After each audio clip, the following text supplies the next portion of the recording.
and being an analyst in a football club is the epitome of that, really. Like, you don't really get much time to do anything out. During the season, it's kind of, once the season starts, it's kind of a bit of a whirlwind, especially if you're in, playing 2 games a week, etc. But I think some analysts probably fall into the trap of kind of just almost like coasting. So like they're in the season and it's like the season goes along and that's just a whirlwind. And then when it's done, they're that tired and they're just like, right, I'm having a break, I'm going on a holiday, whatever. But then they don't kind of step back and then review the season gone. Welcome to episode 13 of the Untapped Potential podcast with today's guest, Chris Gill.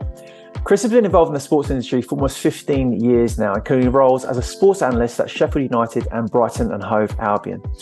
Chris then pivoted in his career and started his own business, In Play Sports. In this episode, we cover Chris's personal experience of some of the challenges he has faced as a practitioner and how he overcame them. And particularly, we dive deep into how he now helps practitioners across a variety of topics. And really around the idea of pivoting, how he let go of identity and carving out a path that supports a more rounded life. So if you've ever thought about pivoting or changing careers or working for yourself, you will most likely get a lot from this conversation. Before we start today's conversation, I want to draw your attention to the Practitioner Needs Analysis Coaching Program. The conversations in my research have shown clearly that 160 highly successful practitioners supporting some of the world's greatest athletes have on one level achieved a great deal within performance sport and academia. Yet on a much more personal level, many are quietly suffering to maintain the perception of being successful and happy. This is the inconvenient truth sitting just under the surface within our high-performance environments. The cost of this truth ranges from divorce, absent parent, physical and mental illness, all of which contribute to limiting the performance impact we all strive so hard to achieve. The human element has been forgotten, with many top practitioners now finding ways to leave our beloved industry. My research process has spawned the services I now provide to support performance practitioners. Athletes have a vast array of options within their support network to help them thrive, optimize, and activate their full expression. But very little is currently aimed at offering this unique support for performance practitioners.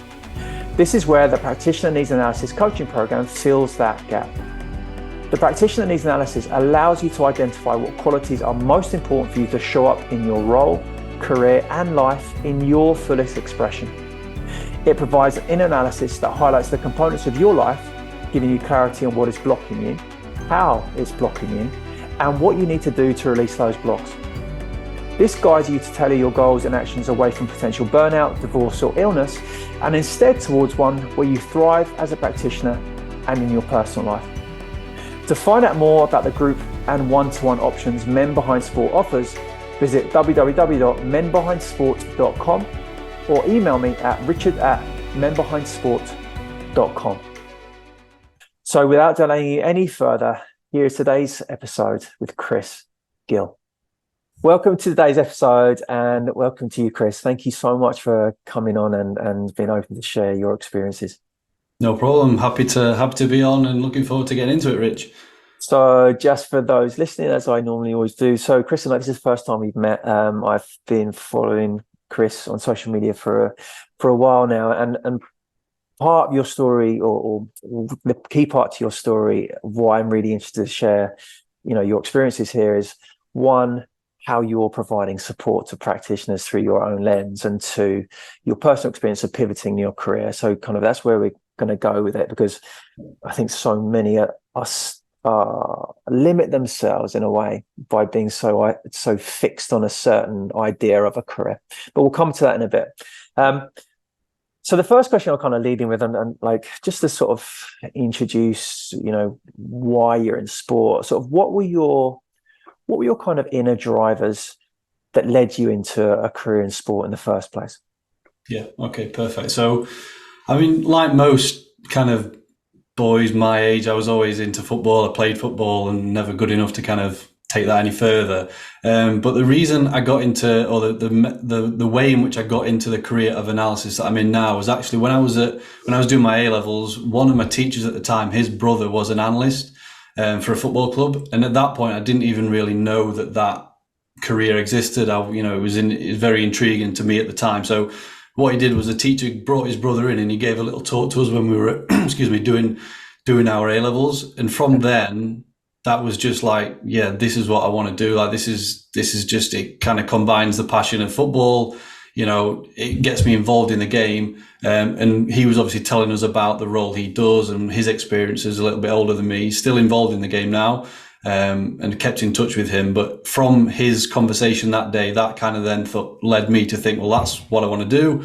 And then from there, I went to university with the sole purpose of becoming an analyst. So when I was looking for courses to do, it was all around, because a lot's changed in that this is kind of going back 10 years, Rich. So like there's a lot more courses now that are linked to analysis than they were back then. So back then, a lot of the sports science degrees just didn't even cover it. Mm-hmm. So for me, it was a case of, I knew that I wanted to do analysis, but it was, in most cases, it was just a module within a bigger course. It wasn't, so I had to do the things which probably you're more related to, like the S&C, the nutrition and all of that. And I wasn't that bothered about any of that, but I knew that I had to do that because it was part of the course to do my analysis. So, part of that course, second year, was a placement.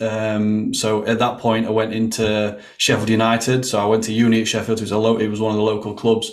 That was part of the course, which was a 6-week block. But then from then, I kind of just stayed with Sheffield United. So I continued after the placement, which was in my second year. And then the third year, I was interning throughout the whole year. So I'd kind of done Sheffield United for a year and a little bit, working with both the academy and the first team. Right. But yeah, go for that. That's the start of it anyway. And then from there, I went to Brighton, which I think you're based in Brighton anyway. So I had a lot of good time in Brighton. Yeah.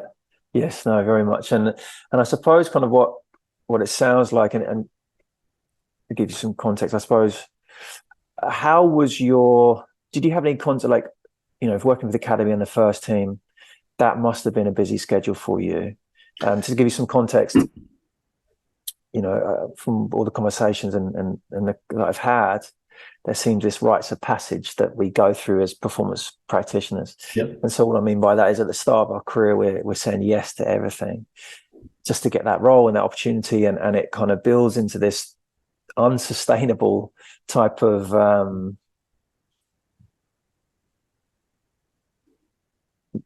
life, in a way, because we're just so committed to the job that it leaves very little time for anything else outside of work. Was that true for you, or is that slightly different?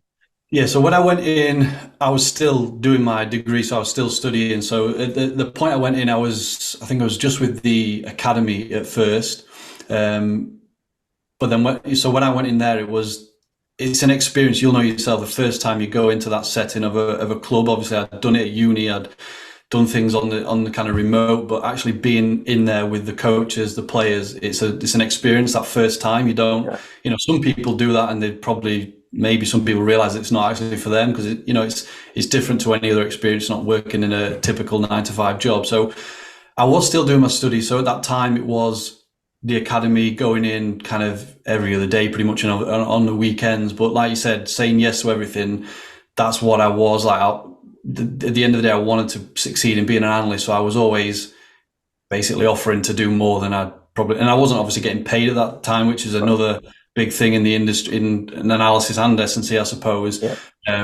It was lucky that I was local to there anyway. So I didn't have, a lot of kind of expenses at that point.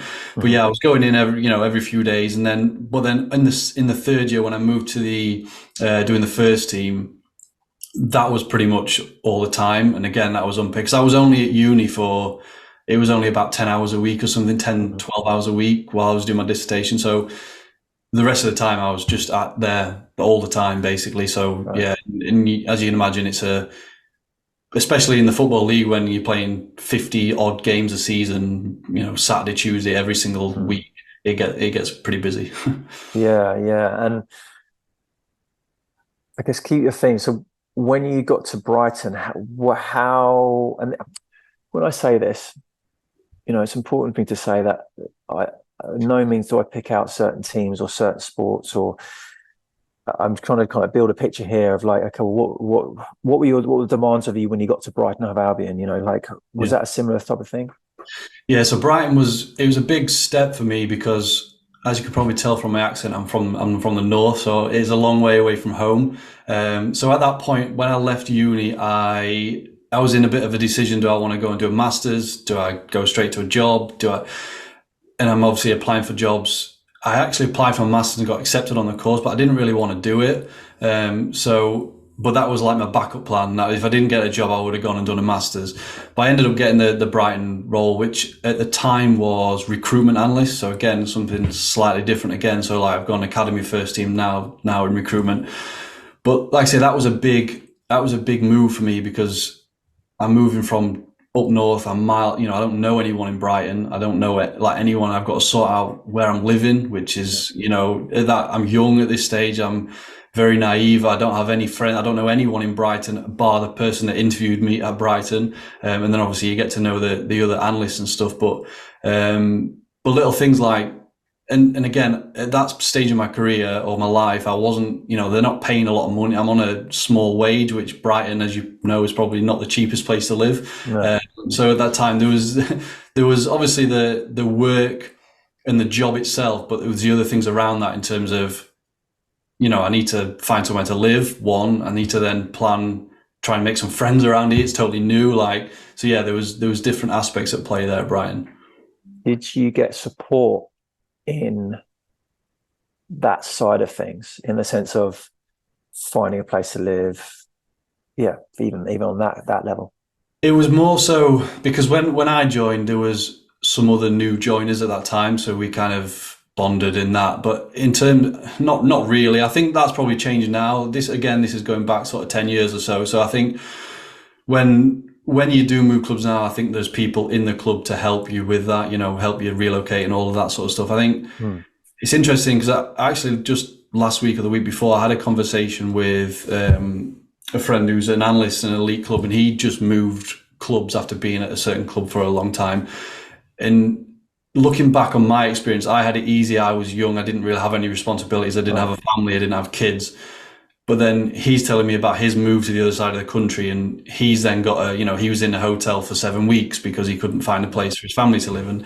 And yes, he, in that club, he's got like a liaison officer or someone to help him do that, but it's still something that he's got to think about, bringing his partner up, bringing his kids up, getting his kids in school. And obviously I never had any of that. So looking back, it was pretty easy for me, but at the time it was still something that I had to think, because you want your focus to be on the job, but then you've also got to think, I need to sort this. And it was, it's not something where I could just nip to Brighton and go and view a couple of places. And I'm 4 hours away. So, but I obviously found something, and I was there for a year in Brighton.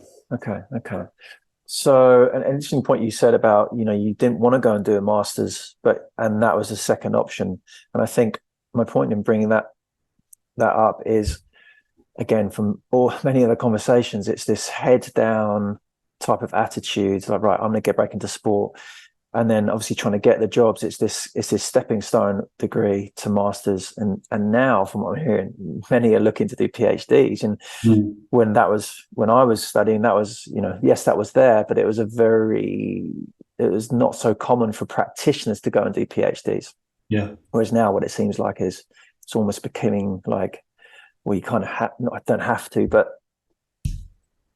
yeah, anyway, that's a different topic, but it's just interesting you said that. And did you go and do a master's then? I forget what you said. No, I didn't. I was accepted on the course. It was there as my backup plan, but I didn't, it's not really for me. I mean, university, the academic side of things, it wasn't really for me. I didn't typically really enjoy my time at uni anyway in terms of the work. So I didn't want to put myself through that. But it's interesting, again, like you said, in terms of kind of accepting just whatever it takes to be, I knew that if I didn't get a job, it would be better for me to at least still have my foot in there to do a master's, rather than not do anything and just be unemployed for a year. Mm-hmm. So I would have done it if I didn't get a job, just for the thought process of, it's going to then be another thing to put on my CV or whatever. And I just powered through. But looking back now, okay, that's what was my thought process at the time. But I think that's obviously changed over time. And this is not to discredit master's degrees. I mean, a lot of good analysts have them, but I think some people do overvalue them compared to experience. I think experience is, for me anyway, I mean, in my current role now, in terms of with in-play sports, I do hire analysts, and the first thing I look for is experience over a master's degree. Like I say, I don't want to throw shade on them because they learn a lot and they can be very valuable, especially if they're linked to placements and stuff like that. But I think there's nothing that gets you more prepared for the job than doing the job. So that's just, I think my thoughts have kind of changed on masters over the years, I think. I agree with you completely, and like and I echo what you say. Like, it's not that I dismiss them; I think they're really important. But what you just said, there has to be that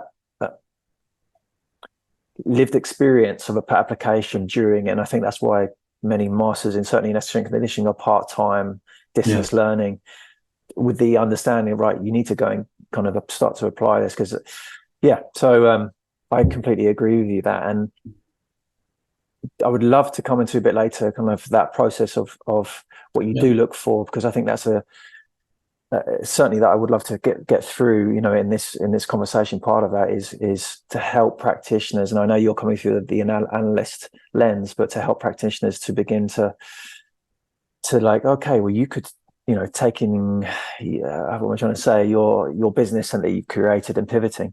Yeah. So before we get to there, what were some of the biggest challenges for you personally as a practitioner, as a performance analyst within performance sport, if any at all?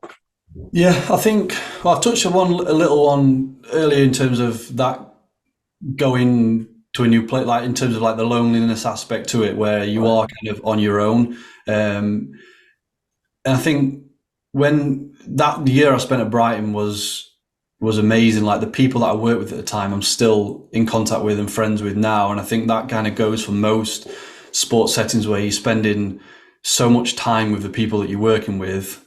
And in most cases, and like I say, for me, I didn't really know anyone outside. So my friends at Brighton, if we were going to do anything social, it was with the people that I work with anyway. So, you'd be there all day. And then if there's a plan for anything after in the evening, it's with the same people. So you kind of get these bonds with these people that, it's more than just a colleague, like in a typical 9-to-5 office job. So I think the isolation may be one thing, because again, you are linked to the same people and, you do form them bonds with the colleagues. But I think in terms of other challenges, I think over time, you probably hear one a lot is imposter syndrome. I think everyone is probably get that. You probably get that yourself.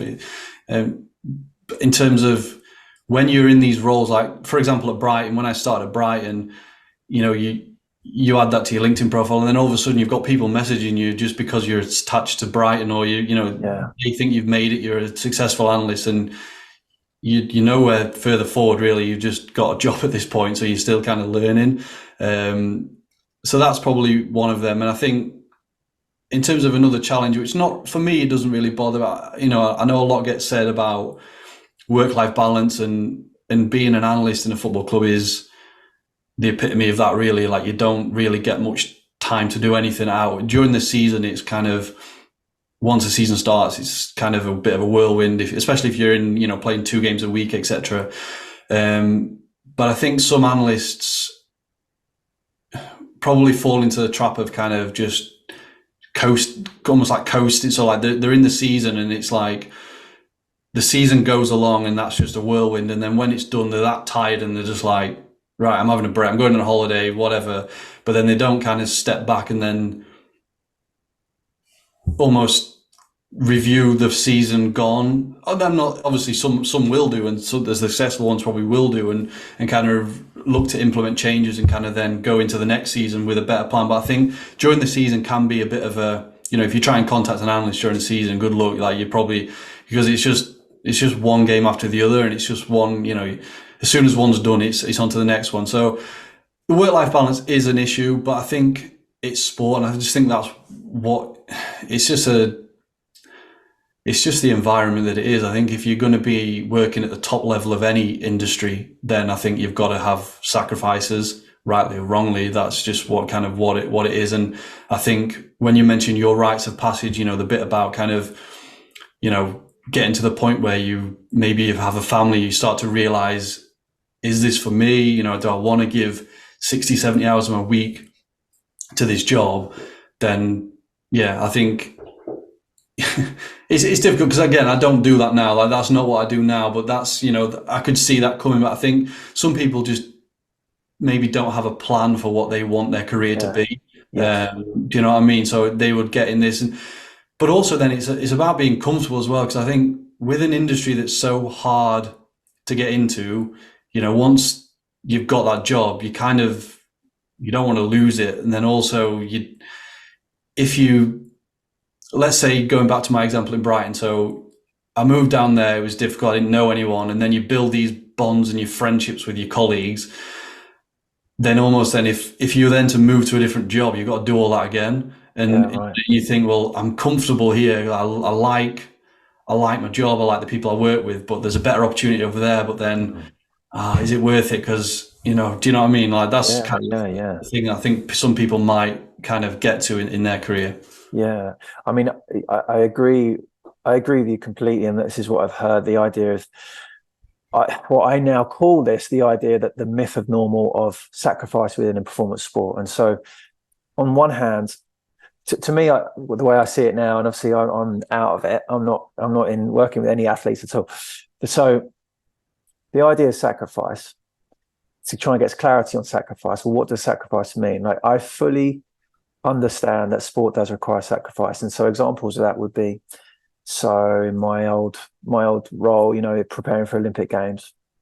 So there's going to be training camps, there's going to be building training camp towards Olympic Games, there's going to be Olympic game period. And so then there's work hours all over the place. But at least there's a finite major competition.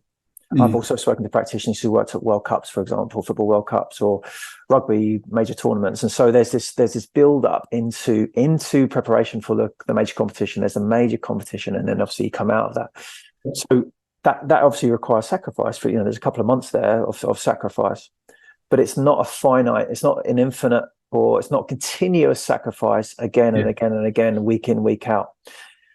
Or the idea of sacrifice is exactly that, like every week through the whole season, and then you have a few weeks off, and then you do like another season, a few weeks off, another season.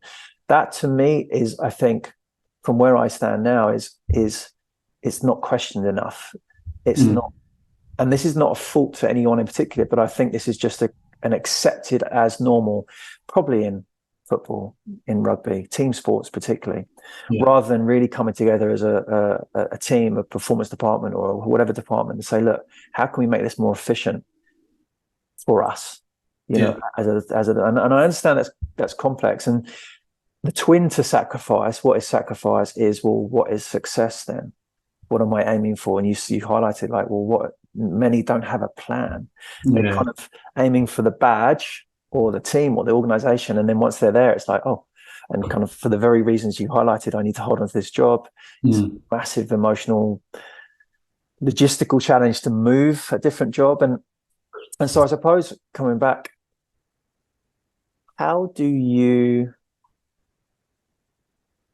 what's your measure of success now as you sit where you are? Like, again, to give you some context, paraphrased.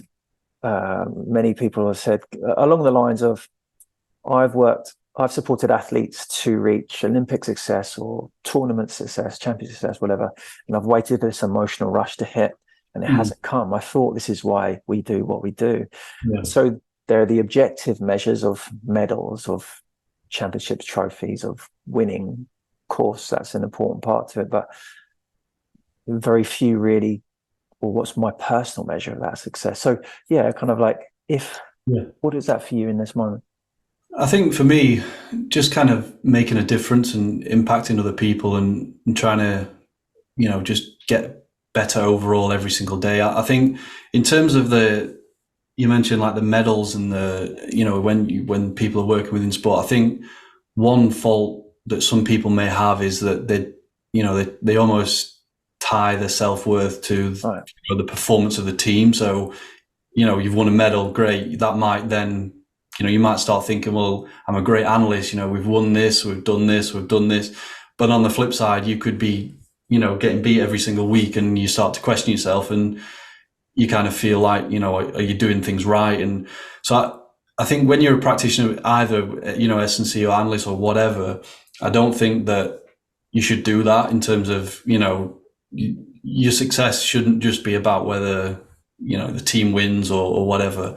Because I think that can be a little bit toxic if things aren't going well. And But then I think you've also then on the flip side got to be open to kind of being aware to check what you're doing, taking a bit of a step back and just thinking, if things aren't going right, then is it just because, in sport, you can do everything right and things can just go wrong. So is it a case of, are your processes right? Are you, or what you're doing, is that correct? And it's just external factors like, whatever it is, going back to football, you could get some bad decision, you could do whatever. But if you're losing and you're doing the things correctly, then, but I think you have got to take a step back, because I think, and it goes back to that being in the rush of the season. Yeah. Like me personally, when I always could, like if I go away, take a break and go away on holiday, I always come back with fresher ideas, better ideas of how I want to then implement and improve. And I think it's hard during the season. Obviously, you can't really take a break. If you're an analyst, you can't go on holiday mid-season. But even if it's just a case of just taking a day and just jotting things down and just, thinking, at the end of the day, you're in control of what your job looks like. Like you can and it comes back to that kind of feeling trapped and on kind of autopilot as well. There's no need to be like that. Like you're in control of what you do on a weekly basis in terms of how you define your role. So I think people can take more ownership on that. Yeah, I completely agree with you, and it ties in nicely actually. What you're talking about, what it sounds like to me is, to understand that you have control in your role, to understand that you can define that and create your environment. To me, that how I see that is reflection. Yeah. It's taking a step away from the actual role and like, well, how do I want this to be? Asking some questions of yourself, really, and that reflective process. And I think many, from where I sit anyway, from what I've seen, many have got a reflective process around the technical elements and the application of their role. So obviously people want to be better and get better, and the tagline of the London 2012 games was "Better never stops," which I think is not. Well, I've got views on that, which is I don't think so. I think that's a potentially negative. I took that into quite a personal thing, in the sense of I've got to keep going. But my point about saying that is, very few really spend time looking at themselves as a person. Like we're so focused on the technical requirements of what our job is and our roles are and what sport require. We ignore ourselves as a man or a woman. And so how do you look at yourself as Chris, the man who happens to be a data analyst and founder of a company now? If at all. No, I'm big on lists, like anything I'll write down. So I've got lists I've got list on list, but I do always kind of like to have like just kind of taking that step back, kind of having an overall picture. If I was still an analyst now, and it does lead back to kind of, well, at least to both networking and kind of continuous development, but I think I would be reaching out to people in other sports as well. I think you mentioned that earlier, Rich. So in terms of, because that's one thing I definitely see from football analysts, they're in that pigeonhole of, well, I'm a football analyst, this is, but you could learn. So you could speak to a rugby analyst and find out that they're much more efficient in doing a certain way, and that might save you some time and make you feel better in your job. So that's definitely a one. But I think just reflecting and just kind of making sure that you are, because just going back to the analyst example, Rich, so the analyst position has changed loads over the last 10 years. So when I was doing that, it would be most clubs would just simply have a single analyst and they would do everything. They would do the opposition, the recruitment, the post-match. But now clubs are obviously getting more and more analysts in there. and there's more technology and there's different skill sets and the role and responsibilities have changed. I think if I was in that career now, I would be looking at what changes are happening and what I would then foresee to be, maybe coming in the future, and I would literally just make a list of the things that I'm good at and which qualities I've got, but then also what I would like to have, one, for me to continue being a successful analyst, but then if that then leads me to what do I want to do after being an analyst? Do I want to be a technical director? Do I want to go into scouting? And I would just then literally I would have a list of and just work on them as I'm doing so I wouldn't want to be just given a year of my life doing the job and just not improving personally, but I've given the job. But at least if I can come out of that and say we had a good season and I'm now in a better place than I was last year because I've learned this, this and this. And if I wanted to, I could implement that here, or I'm in a better position to, progress my career. I would do that. I would always think about that. And I always think about that selfishly as well, in terms of what I do when I'm sharing content now. And this goes more so for the newer people in the industry. I know you mentioned you maybe deal with more of the people with a bit more experience, but in terms of going in there, when you do an internship, for example, I just go in there with a selfish. I mean, at the end of the day, the club is not paying you in most cases, and so just use that experience to just learn as what you want. Basically, if you want to be an analyst that specializes in X, Y, and Z, then go in there with a plan and use that as kind of just take the knowledge from the people that are there, and then that can put you in better stead moving forward. Yeah, no, I agree. I agree completely. I think, yeah. So you did a year in Brighton, and this is kind of coming to the core of what I'd love to talk about here and share. You've pivoted in your career. Like you had the job. You were working for a top team as a performance analyst. What was it that made you like? I'd love to begin to dive into that. Like, well, why did you pivot? What was going on for you initially? No, it's fine. I mean, in terms of the business has changed a lot in the last 10 years as well. But when the business started, it actually started, or the idea for it started before I went to Brighton. So you're talking about in-play sports? Yeah. So before I went to Brighton, again, it was just at that point, it was me and my business partner, Scott. We went to school together. He was involved in coaching analysis as well. And it was just a case of, let's try and do this. We're getting a bit more experience. We might earn a bit of money doing it. And it was more of like a consultancy role to different clubs and things like that. At that time, it was just that. It wasn't paying the bills or anything. It was just a little bit of side money and gaining a bit of experience. And that's what it was seen as at the time. So I went down to Brighton still with the hopes of getting a successful career working in sport. So, and I was doing that while I was down there, obviously remotely. He was back up north. The contract I was out of Brighton was just a year contract. Okay. So then when that was up, I moved back up north, and it was a case of like the business had grown a little bit, somewhat then, and it was like, well, why don't we just kind of give this a try? I've always been that kind of mind, and I'd rather work for myself than somebody else anyway. So it was something that I was passionate about and I wanted to do. So again, I'd learned skills from Brighton that I could apply to the business anyway. So I came back up and basically just thought, well, why not have a go? I think I'd rather.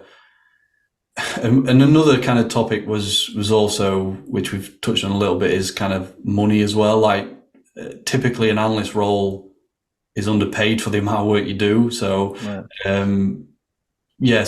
for the hours you work in, a lot of people will be working for less than minimum wage. If you factor that in, which is a disgrace if you ask me, but, it goes back to the kind of, at that point I'd worked unpaid. I was on very low wage at Brighton. So then for me, then I'm thinking back and thinking, well, this is kind of what I want to do. I want to be an analyst, but even if I'm successful and do this, I'm not really going to earn that much money. And I know it's not all about money, but you can't pay your bills with experience and do you know what I mean? So I do think, I do think I agree with you. It's not all about money. And also everyone who chooses to work in sport has done a lot of work to get there and is highly Mm. skilled Mm. across domains, and so I do think this issue of pay is I know there are people addressing this now, but I think it's so important to raise the value of the practitioners that Yeah. are in those, because it's a highly skilled position, Mm. and so I think it is important to get paid the value that is providing, especially when supporting huge assets, Yeah. or these clubs are earning fortunes. And so yeah, I thought it's important to say that, because it's I heard that a few times, like for some reason I used to say that, like, oh, it's not in it for the money, like, Mm. but I am. Yeah. Money is an important facet to our life, Yeah. and just on that, what's really interesting, what's kind of coming through from what you're describing, and this ties in with many of the conversations I've had already in Untapped Potential podcast. You had a side income, so you had a different stream of income coming in, and why that stands out is because if anyone listening has heard any of the previous conversations, or if you haven't, go and check some of them out. They're not so defined, or that there's flexibility, meaning that they're in the job because they want to be, and obviously they're getting paid for it, but at the same time there's an option to go somewhere else. They're not tied to it financial for security reasons. They're Yeah. tied to it because, and so it just creates this flexibility. And I know you weren't earning a lot from it, but did it kind of provide that for you a little bit, or not at all? Yeah. I think Right. it kind of opened my eyes a little bit, where obviously you can earn more money in business anyway, but I think in terms of, like, just going back to, I knew that if I was to leave Brighton and get the contract either at Brighton or another club, I knew what I would be getting paid, Right. and it wasn't that much. Do you know what I mean? And then especially when you're on your own, and then you've got to think, well, I've got to have to rent a place. Yeah. Yeah. It's all right when you're living at home or whatever, but then you think, well, at the end of the day, I'm going to be left with not much. Like, is it really worth it? And that's kind of, yeah. So that was, then we just kind of did that until we would then obviously take a full-time wage from that, and then we just kind of grew it from there. And the business has changed a lot. I mean, like I say, we started more of a consultancy. We're now a software company, so it's changed a lot. So but yeah, I'm still dealing and speaking with analysts at all the time. Okay. And just from what you're saying, like you're on this constant evolution. Mm. It sounds like as well, and I'd love to hear your views on it. Identity, kind of, to a badge, to a sport, to a title. It seems like you could just let that go quite easily. You weren't so tied to that.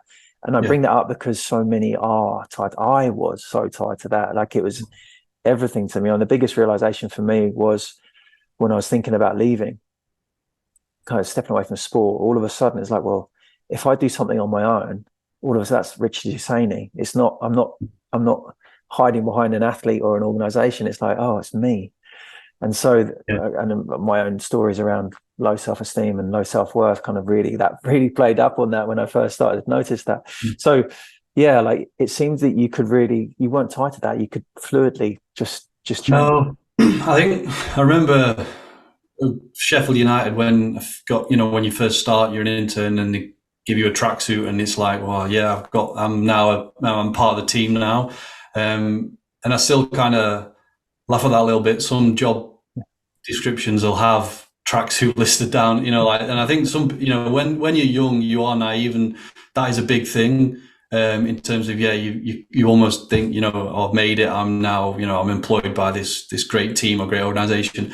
But yeah, for me, it wasn't that important at all. For me, it was a case of, I wanted to, create a career that I enjoyed, that I was proud of. And I think it comes down to, as well, like, purpose, in terms of, right. Because I think that goes for any role in any club, or whether it's self-employed or, part of a team or whatever. I think that makes a big difference. And I think that's why, when you're in that kind of hamster wheel of the season, I think that's what kind of keeps people going as well, is because it's the purpose of, we want to get promotion, or we want to avoid relegation or whatever. And I think that's what attracts a lot of people to it. And I think that's what also then sucks people in and keeps them there as well. Yeah, yeah. And I think on that on purpose, and that was me as well. I can put my hand up and say, I think the mistake in purpose is assigning purpose to a job role or a team. To me now, purpose is like a role. What I do now, and then behind sport, it's a vessel or vehicle for me to deliver my purpose, but it's not my purpose. I can deliver my purpose when passing a stranger in different environments. Like, it's a way I am. And so it kind of, in a way, it sounds like that's what you now work with. Well, you're a software company, but you also provide support for upcoming practitioners, don't you? And so, yeah, maybe start to dive into that. Like, what is it? Well, I know you said you want to make a difference. What do you see are the main, I guess, sticking points to practitioners that you speak to or you come across? Yeah, I think I'll answer the question. I think just to give a bit more context on the kind of what you're referring to in terms of the help to practitioners I'm giving. So just on that, like, again, it's more analysis focused. That's my background, but kind of a lot of the messages that I do kind of share can be applied to any kind of role in sport. And that's kind of, I just try and share advice and tips on working in sport, but also then just kind of what to expect, because, a lot of people that consume my content maybe they are students and they're still, on that part of their path. And going back to when I was in that position, there was nothing like that existed. And it was, like I say, the first day you walk into a club, it's whoa, like it's new, it's totally new. And there's not really anyone there to, because again, this is another gripe that I have with internships as well, is I feel like they could definitely have more support. I think the internships are used by a lot of clubs as just, it's just get someone in for free and they can do the job. To me, an internship should come with a bit of a program of developing and passing knowledge on to that person. They're giving up their time for free, which is fine if they're getting something in return of equal value. But again, that's a different conversation altogether. And I've forgot the question already, Rich. No, don't worry. I suppose, like going on that, like now through where you sit now, and you're saying that, and when you're saying like performance analysts, they just, in football anyway, like it's just this crazy work schedule during the season, and then you get time off. Like, how do you think, from where you sit now,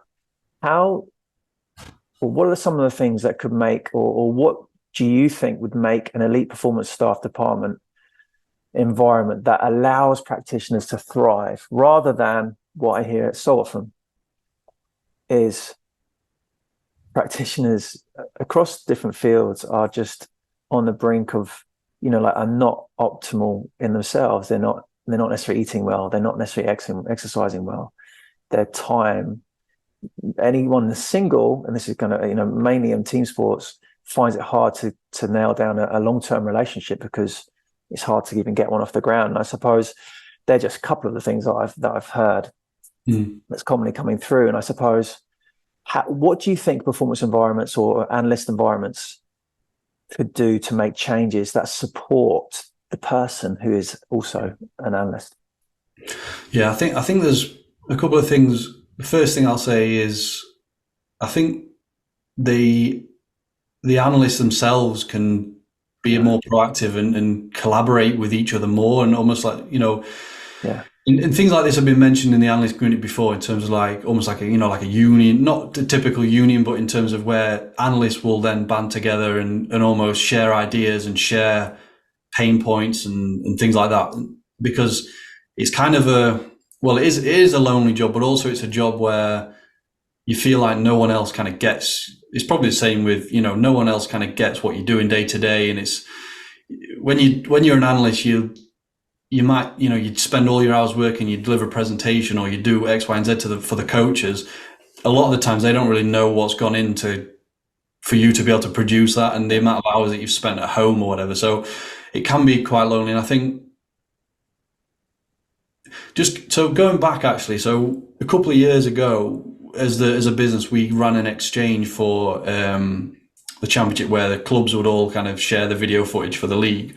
And that kind of opened my eyes then. And it might have changed from now because we don't do it anymore. But what I found then, that the analysts didn't have them relationships with each other. It's almost like, well, that's a different team. Like, I think that they almost see them as an opponent, when to me it's, you're all analysts. Like, it's kind of, it is that lonely job. So why don't you kind of be more together as one, even though you are a different team, because you can learn so much from that person or whatever. So right. I think the analysts themselves can be more proactive, and the practitioners, not just analysts, again, going back just because it's what I know, but I think the practitioners themselves can go out and be more proactive and seek other people that are maybe in similar roles, and kind of people that will then understand them more, because obviously they're in that position. And then I wonder whether the clubs can do more, even if it's just having someone like yourself in the clubs, where they would be someone that the practitioners can bounce ideas off and step away from the day-to-day tasks of their role to just think about other things and about themselves. Whether that's doable or not, I don't know, but that's kind of where you fit in, I suppose, Rich. I completely agree. So on that point, I do think there has to be a practitioner, performance staff facing service, completely no athletes facing. I mean, obviously athletes have got to have that. But there's also a separate one solely for practitioners, performance staff, analysts, kind of literally, in a way, kind of like a performance lifestyle type of role that is, or coach for the coaches, or coach for the performance staff, in the sense of, I do think we're moving into that space. And I also think that probably has to be independent from the club or from the organisation. Yeah, I would probably agree. I would agree with that. 'Cause, as well, just going back to the fact that you're kind of, you're doing, if like when I was at Brighton, I was on I didn't have a partner or anything. So you're kind of in that position where the only people you can speak about are the people that you work with. Right. But then even if you have a partner, like, I think maybe rightly or wrongly, you probably can't, you feel like they don't get what what you're going through, or, what you have to put, they don't get the dynamic of working in elite sport. So maybe you feel like you can't share it with them. So then it kind of then just kept to yourself, and that's probably not a good thing at all, I think, Rich. Yeah, no, for sure. And kind of what you said about sharing with other practitioners, or like, certainly that's much more common in strength and conditioning, just from my experience. Yeah, it's interesting you say there's that competition between, say, analysts at different teams. I also have heard Callum Walsh, who is actually the first person I interviewed on this podcast. He put me in touch with the idea that that's the self-preservation. So within the same team, between different roles, or even within a performance department, say, for example, there's this self-preservation of, we're all kind of protecting. We need to come across like we're doing a really good job, that we need to prove our impact, that we need to, like, we hide our weaknesses because we don't want to stand out, because then we're going to get booted out. The perception is anyway. And so there's this self-preservation of, well, actually, we're working together, but we're completely under delivering our full potential, because we're hiding lots of things. We're hiding some honest conversations that might progress the department. And so that's just what made me think when you were saying that, the competition between analysts. I think that's actually happening within performance departments. I know that for sure. And it's just interesting, this which is why this is called the untapped potential, because like we've touched on, like, we're also focused on upskilling ourselves through the technical lens, which of course is really important, but the human stuff is getting in the way of actually truly delivering that openly, honestly, in the most effective way. Generally speaking, I know there are exceptions to this. And so I guess, through the lens of the performance analyst, away from the technical requirements of being a performance analyst, which I've got, of course, got no idea about. What do you think, as you see it, what is it that makes a good versus a great performance analyst, from where you sit now with your experience, obviously working in football, but also now from your company, and kind of, just your take on that. Yeah, I think a couple of things that I think probably the most important one for me is kind of communication and kind of how you can get your message across to others, and whether that, and I think people can learn a lot. Like, and me personally, I've learned a lot from being in business now is sales, but I think sales isn't just selling something, a product. Say everything is sales, whether you're selling somebody an idea or a plan of what to do. So I think anyone can learn from studying sales, or just looking at the kind of the communication side of things. I think that's very important, because if you are an analyst, how you deliver your message to a fresh 18-year-old player just come from the academy, to a 35-year-old veteran, to a 60-year-old manager, it's completely different. And you can be the greatest analyst in the world, but if you can't get your message across in a way that they're going to accept it and take benefit from that, then it is just no good. So I think communication is massive, and also that opens up doors to then communicate with other practitioners, and then it leads to networking, where you can then build better relationships. But I think as well, a big one, especially in elite sport, is probably, I would say, adaptability. So, in an analyst position, a lot of the times you can be in post in a football club, this is, and a manager gets sacked and someone comes in, and I think it would be easy for you to then just do what you were doing anyway, and and think that that's right because that's what you've done for the last year and a half with the previous manager. But I don't think that's right. I think you've got to then be open to then the new manager's going to come in with new ideas, and you can, yes, you don't have to completely wipe the slate and start again, but you've got to be open to thinking, well, it's going to be a bit different now that this new manager's come in, there's new members of staff, and it's going to change. So I think adaptability is a big one, and just kind of being open to new ideas. And this is where it leads back to not just putting your head down and just hamster wheeling it, because then it leads to new, you've got to be a successful analyst, you've got to be open to new technologies and new ways of working, because it changes all the time. So I think that's definitely an important one. And again, that links to networking as well, because if you're just in your own world and you're not really communicating with other analysts, you're going to miss out on a lot of the things that are new. And again, that goes to different sports as well, Rich. So like I said earlier, like if you're a football analyst, don't just pigeonhole yourself in that kind of football analyst circle.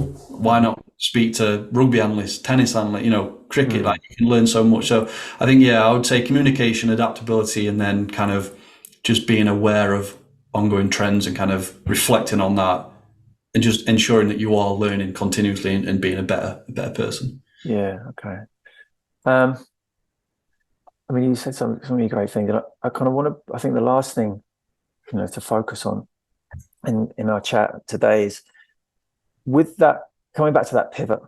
I know we kind of touched on it, and I suppose, what did you go through a process of, and I think you did touch on it, but I kind of want to get some clarity for the people who are listening, who maybe, I suppose, common statements of, just see their skills through one lens. Whereas with pivoting, how I see pivoting, I mean, I've literally pivoted, of course, in what I do now, but it's really getting clear on, one, you mentioned about purpose, you mentioned about kind of in the sense of you wanted to make a difference, but that's quite general. Like, did you go through a process of getting clear on, well, what is it you want to start offering? Did you also look at your lifestyle in the sense of, well, what kind of life do I want? That's certainly how I've gone through a process of that.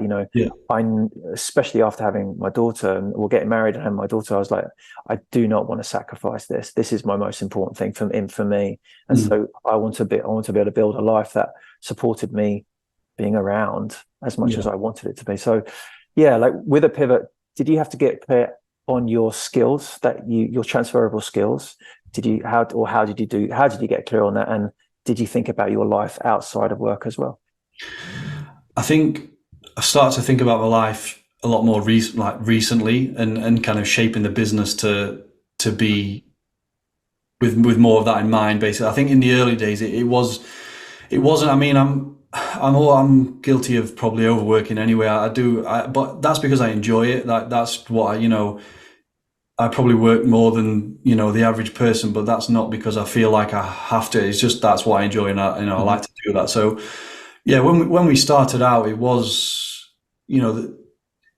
we and it was difficult because like you said earlier about the badge, like we were young and we were trying to sell analysts, and we weren't in a club, we weren't in a big company or anything, so it was difficult, and that's where the sales comes in, and I think that's kind of I learned a lot from that. But in terms of the early days, it wasn't more of I'd be lying if I said we were kind of shaping it around what I wanted my life to be like at that time. It was just let's just grow the business, let's just do what we can do. So, but definitely that's changed over time, because back then we were going out to clubs. I don't do that anymore. Like I'm more of the kind of overseeing. We have analysts that do that, and obviously the software only came midway through. The business is 10 or whatever years old, and that didn't even exist at the start. So we've pivoted and changed on that regard. So yeah, I think it's just being aware of the industry that you're in and just what's changing and kind of adapting with that, and Mhm. yeah, just continually evolving really. And then last thing on that, I suppose, where did you start to learn about business, building a business? Because, in my experience, that's a whole other skill set I had no idea about and still Yeah. have very little about. But like, you pick things up on the way. And so where did you go to get some idea and get some understanding around that? It's a good question. I think I listen to a lot of podcasts and things like that in terms of like a lot of the stuff I consume, whether it be podcasts and books, is around business anyway. Like that kind of how I enjoy business, and I'm more business focused than analysis focused now. Um, but yeah, in terms of where I went, I mean, yeah, other than that, yeah, at the start, it was just winging it, Rich. Like, honestly, Right, go ahead. and I think that's where it leads back to imposter syndrome because, Right, I remember the first time we hired someone, it's like, I had to review someone's CV and interview someone. Well, what gives me the right to do that and then the CVs that were coming in were more qualified than me. So I'm thinking, well, right. this is a bit weird. So, but yeah, it's just learning the hard way and just making mistakes after mistakes and then just learning from them basically. Yeah, that's certainly my route. But I would say what you're talking about is courage, Mm, courage to wing it. And again, the courage is coming through as a very common point being highlighted in each of these conversations, like courage to be yourself, courage to be vulnerable, courage to be truly authentic, courage to just go for it, go for a dream yeah, rather than, definitely. and go on, I, please. Sorry to interrupt. No, no, On go for it. that though, I always just think, what's the worst that can, like, if I'd have started the business and it failed, and I'd have just got another job. So it wouldn't have hurt me in any way. So I always kind of think of things like that. Like if I'm planning to do something or want to, what's the where would I want it to go? What's the best case? What would it look like? But also then what's the worst case? And most of the time, yeah, you might think that you're going to look stupid or whatever, but No, people don't care about you as much as you think they care about. no, They no. care about themselves. So yeah, that would be my advice. Is yeah, like I say, go for it and just don't be worried about the outcome. Because and I'd say, what a prison that is. If we're not doing something because we're worried about what other people think, we're putting ourselves in a prison of Yeah, where we don't want to be. And and if anyone's listening who has a family, for example, and think, well, I've got kids, I've got responsibilities, you should go back and listen to Ben Young's podcast because Ben Young, so he's a performance coach, strength and conditioning coach. He's currently at Inter Miami, and mm. he couldn't negotiate a better contract than the rolling 1 month contract.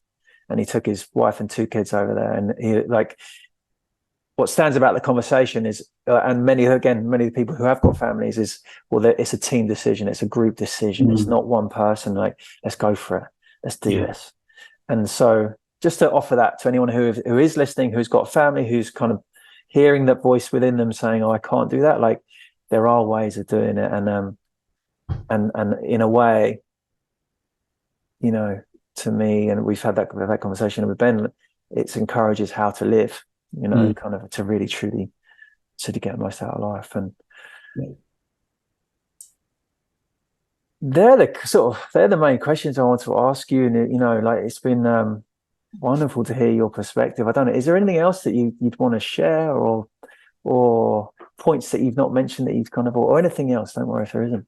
No, I think just because I wrote a lot of posts, or let's say the content that I'm sharing is comes from my experiences, but also experiences of other people that are in the industry. And I think one topic that was kind of quite interesting that kind of went a little bit, everyone kind of started talking about it was kind of the lifespan of the analyst, and it comes back to that kind of planning your. Because a lot of people will say, an analyst it's almost like a young man's game, like it's a young, when you've got no responsibilities, it's fine to be in a hotel every other weekend and travel in here and go in there. But then again, it comes back to your rites of passage thing, Rich, where you start to have these responsibilities and you start to think then, is this role for me long term? Do I want to pivot to a more senior role and do something different, or do I want to step? And I know a lot of people that have stepped this is not for me anymore. Like got to kind of the ages of kind of over 30, mid 30s, and think, well, I'm kind of fed up with this now. I spend all my time traveling around and doing the work. And I think it's probably the case where, and this goes for most sports, you can probably earn more money by not working in sport, doing the same thing, but outside, if you're an analyst, you can probably earn more money working elsewhere. And probably, same for any type of practitioner. So some people start to realize that and then think, it's not for me. I'd rather just optimize for my life rather than my sport career. But I think some people may see that as then them like almost failing, like, oh, I've given up, it didn't work. But I don't think that's the case. I mean, like I say, I've got good friends that have just totally stepped away. Like, obviously I won't name names, but I think, one guy he was an analyst. He'd done it for several years. And he, when we were having the conversations, he was like, well, the reason I kind of work is so I can have money to spend time with my family and go on holidays and travel. But I can't do that in my current role. Like, it's, you get 1 month off pre-season and, that's basically it. So, that particular person just thought, well, screw it. I don't want to do it anymore. Like, I love it. I love it, the role that I do, but it doesn't fit what I want anymore. It fitted what I want 10 years ago. It was absolutely amazing. Like, I had, great memories, and great times and experiences. But for now, for what I want now with my young family, et cetera, it doesn't tick the boxes. So I'm going to change. So, but I say I'm coming on from other people's perspective. I don't have children or anything like that. So I'm a little bit easier in terms of it's just about me, which pretty selfish at this point, but it's different. Everyone's got different on this. So I mean, I think what you're talking about is, again, getting clarity on what do I want? Another way you say, what is success? What is, kind of, how do you want to live your life? And selfish is not bad, I don't think. Selfish, I think we have to be selfish, because certainly in a marriage and in my point of view, like, to be our best self, we have to nurture ourselves, to be able to come. Because if you keep giving, then you deplete yourself, and then you got nothing to anyone. And so, what is selfish? I think there's another thing to really define. And there's not. When I say define what sacrifice is or what success is, I don't mean so we can all be aligned with it. I mean, for you personally, what is your measure of success? What is your measure of selfishness? Where's your line? And what you need, what your wants, kind of, I think they're what your values. Are you living in line to them? And so such simple ideas, but when you dive into them, it just open up this huge, vast, in my experience, detail of what's actually making me tick, and what do I believe in? What do I want to be aligned with? And that's kind of what's standing out from some of the things you just said. Yeah, definitely. Yeah, I mean, like I say, I've got a load of different posts, so I'm sure you said your link down below. I've got posts on all sorts, from kind of what to expect and what analysts go through day to day, what they do on the average week, the struggles that they come across. So if you are, and like I said, they are related more to analysts, but any kind of person working in elite sport will resonate with a lot of them. So again, they'll be down below. Yeah, down below. So I've got your LinkedIn, your In Play Sports, the website, your YouTube channel, and and the rites of passage that I've mentioned about, just my take on that. And Yeah. but yeah, Chris, thank you so much for your time and sharing your insights and everything. And look forward to staying in touch. Yeah, no, thanks for having me. It was something different. I say I'm normally the one asking questions, Rich, on my channel, so it was different, but really enjoyed it. Great to meet you and great to chat. Yeah, you too. Thank you for listening. If you enjoyed this podcast, as always, please can I invite you to leave a review on Spotify or Apple. By doing that, you'll actively help this podcast reach more practitioners that need it.